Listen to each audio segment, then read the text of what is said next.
Assalamualaikum anak-anak. Gimana kabarnya? Insya Allah kita sehat semua ya. Dan semoga Allah menyembuhkan yang sedang sakit. Nah, sekarang pada hari ini kita akan bersama-sama belajar sejarah kebudayaan Islam untuk kelas 4. Nah, pada pertemuan hari ini kita akan belajar tentang ketabahan Nabi Muhammad SAW dalam berdakwah. Pertemuan sebelumnya kita telah belajar 4 ketabahan Nabi Muhammad. Nah, sekarang kita akan belajar kelanjutan dari 4 cerita yang sebelumnya. Di sini ada 3. Yang pertama adalah ketabahan atas siksaan kaum Quraisy, dan yang kedua adalah ketabahan atas pemboikotan Bani Hasyim, dan yang ketiga adalah ketabahan atas meninggalnya paman Nabi dan istri Nabi. Nah, tiga cerita ini adalah ketabahan Rasulullah dalam berdakwah. Yang pertama, ketabahan atas siksaan kaum kafir Quraisy. Nah, setelah kaum kafir Quraisy gagal menggunakan cara halus, membujuk Rasulullah dengan cara halus, kaum kafir Quraisy mencoba dengan cara kekerasan terhadap Rasul dan sahabatnya dan kaum muslimin. Nah, mereka itu dipukul, dicambuk, dan tidak diberi makan serta minum. Nah, bahkan yang menjadi budak mereka atau budak kafir Quraisy, mereka disiksa dengan lebih kejam lagi. Jadi orang muslim atau budak kafir Quraisy yang menjadi muslim itu disiksa lebih kejam. Nah, mereka juga menghalangi muslimin untuk pergi ke Ka'bah. Pergi ke Ka'bah untuk beribadah. Dengan apa? Dengan melemparnya kotoran. Jadi ketika ada orang muslim ingin ke Ka'bah, ingin beribadah, mereka akan melempar kotoran ke tubuhnya biar mereka menjadi najis dan tidak bisa beribadah di Ka'bah. Jadi ketika itu orang kafir Quraisy banyak menyiksa orang muslimin ketika itu.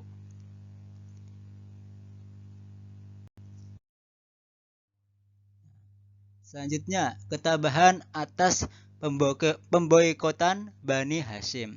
Nah, di tengah meningkatnya kejaman kafir Quraisy, ada 2 orang yang mendapat julukan singa Arab. Nah, 2 orang singa Arab ini masuk Islam. Nah, mereka adalah Hamzah bin Abdul Muthalib dan Umar bin Khattab. Nah, masuknya 2 orang yang terkenal ini, yang perkasa. Nah, orang muslim atau kedudukan Islam ini menjadi semakin kuat di Mekah. Nah,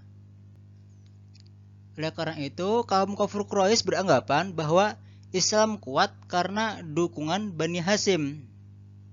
Nah,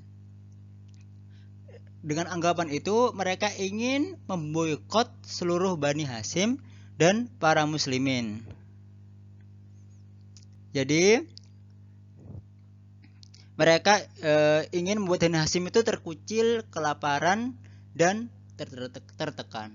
Akhirnya mereka menggantung pengumuman di dinding Ka'bah yang isinya larangan kepada seluruh penduduk Mekah untuk tidak boleh menjalin hubungan pernikahan dan transaksi jual beli dengan Bani Hasyim. Jadi ketika itu orang-orang kafir Quraisy atau kaum kafir Quraisy merasa Islam ini menyebar dengan cepat dan kuat itu karena dukungan Bani Hasyim. Nah, atau saudara atau kaumnya Abu Thalib, pamannya Nabi, itu Bani Hasyim atau Bani Muthalib. Jadi orang kafir Quraisy ini akhirnya mengumumkan pengumuman yang berisi larangan pemboikotan Bani Hasyim ini. Nah, jadi selama masa pemboikotan, kaum muslimin mengalami penderita yang sangat mendalam.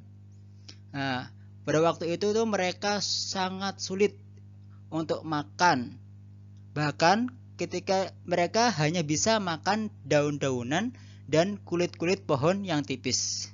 Nah, walaupun penderitaan mereka sangat pedih, mereka tetap setia membela Islam dan mengikuti Nabi Muhammad Shallallahu Alaihi Wasallam. Tidak ada satu orang pun yang mengkhianati Rasulullah. Nah, jadi mereka semua Bani Hashim dan orang-orang Muslim itu dikurung atau dikepung di Syi'ib Abu Thalib. Nah, Syi'ib Abu Thalib ini letaknya di Bukit Abu Kubais. Nah, mereka itu digiring, dikurung dan dijaga, dikelilingi dinding batu tinggi yang tidak dapat dipanjat. Jadi mereka itu dikepung di Bukit Abu Kubais ini. Seluruh orang Muslim dan Bani Hashim. Mereka dikepung di situ, mereka tidak boleh keluar dari bukit itu. Nah, jadi mereka tuh diboikot di situ selama 3 tahun. Jadi orang Muslimnya diboikot selama 3 tahun di satu bukit, tidak boleh keluar atau kemana saja sampai 3 tahun. Nah, dan pemboikotan ini dimulai dari tahun ke-7 kenabian hingga tahun ke-10. Walaupun Rasulullah diboikot, Rasulullah malah semakin giat berdakwah pada bulan-bulan suci seperti Muharram, Rajab, Zulqa'dah dan Zulhijjah.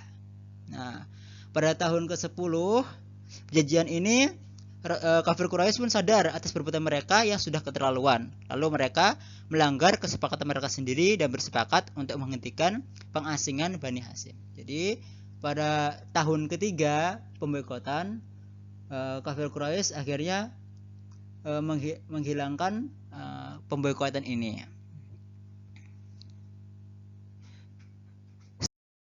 Selanjutnya, ketabahan atas meninggalnya paman dan istri Nabi. Nah, beberapa bulan setelah pemboikotan atau setelah dibebaskan, Abu Thalib jatuh sakit. Kenapa jatuh sakit? Karena sudah lanjut usia dan mengalami penderitaan saat di pengasingan selama 3 tahun. Jadi Abu Thalib ketika itu udah tua dan diboikot. Makannya susah. Itu gimana? Sudah tua, makannya susah. Setelah selesai dibebaskan langsung sakit.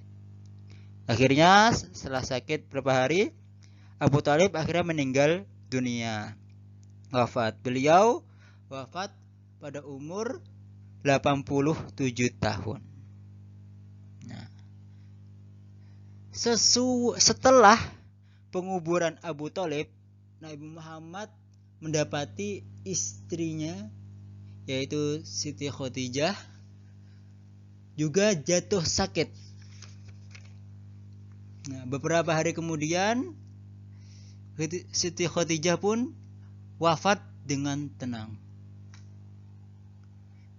Jadi dalam beberapa hari itu Rasulullah kehilangan 2 orang yang sangat dicintai beliau, yaitu pamannya Abu Thalib yang mengasuh dari kecil dan melindunginya dari siksaan orang kaum kafir Quraisy, serta istrinya yang setia mendampingi beliau ketika suka dan duka. Jadi istrinya itu selalu mendampingi Rasulullah dari awal perjuangan Rasulullah, dari awal Rasulullah mendapatkan wahyu hingga akhir hayatnya. Istrinya ini selalu setia mendampingi beliau.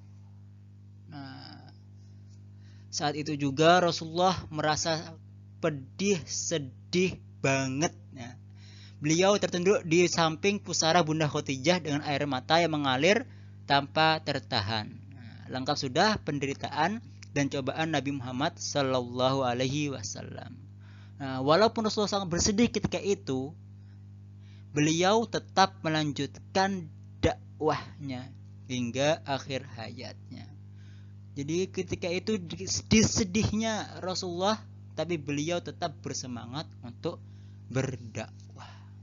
Nah, masa-masa tersebut atau masa-masa duka Nabi Muhammad ini dikenal dengan nama Amul Huzni, yang artinya tahun kesedihan. Jadi Amul Huzni ini bertepatan pada tahun ke-10 kenabian. Jadi pada masa itu Rasulullah sangat sedih hingga disebut sebagai Amul Huzni, yaitu tahun kesedihan. Yaitu pada tahun ke-10. Nah, yang terakhir Ustadz akan memberikan 5 soal materi. Kalian akan menulis jawabannya di buku tulis. Nah, jika kalian bisa langsung menulis jawabannya atau sekalian soalnya. Nah, yang pertama, siapa 2 orang yang dijuluki singa Arab? Nah, tadi yang pertama itu ada 2 orang yang dijuluki singa Arab itu yang masuk Islam. Nah, itu siapa 2 orang itu? Nah, sebutkan 2 orang itu. Yang kedua, di mana kaum muslimin diboikot? Nah, tadi sudah dijelaskan di mana kaum muslimin itu dikurung di suatu tempat dan diboikot, gak boleh keluar, gak boleh bertransaksi dengan orang lain. Nah, itu di mana kaum muslimin? Yang ketiga, berapa lama mereka diboikot dan kapan? Nah, jadi berapa lama mereka diboikot? Nah, berapa tahun, berapa bulan, atau kapan? Berapa lama dan kapan? Nah, tahun berapa mereka itu diboikot? Dan keempat adalah pada umur berapa Abu Thalib wafat? Nah, pada umur berapa paman Nabi ini wafat? Dan yang terakhir, apa itu Amul Husni? Nah, sekarang jelaskan Amul Husni itu apa? Nah, dari 5 soal ini bisa kalian jawab di buku tulis masing-masing. Setelah selesai, bisa difoto dan dikirim ke wali kelas masing-masing untuk dinilai. Ya. Sekian dari Ustadz. Jika ada yang salah dan kurang jelas dari penjelasan Ustadz, mohon maaf, beribu maaf. Dan yang terakhir, wassalamualaikum warahmatullahi wabarakatuh.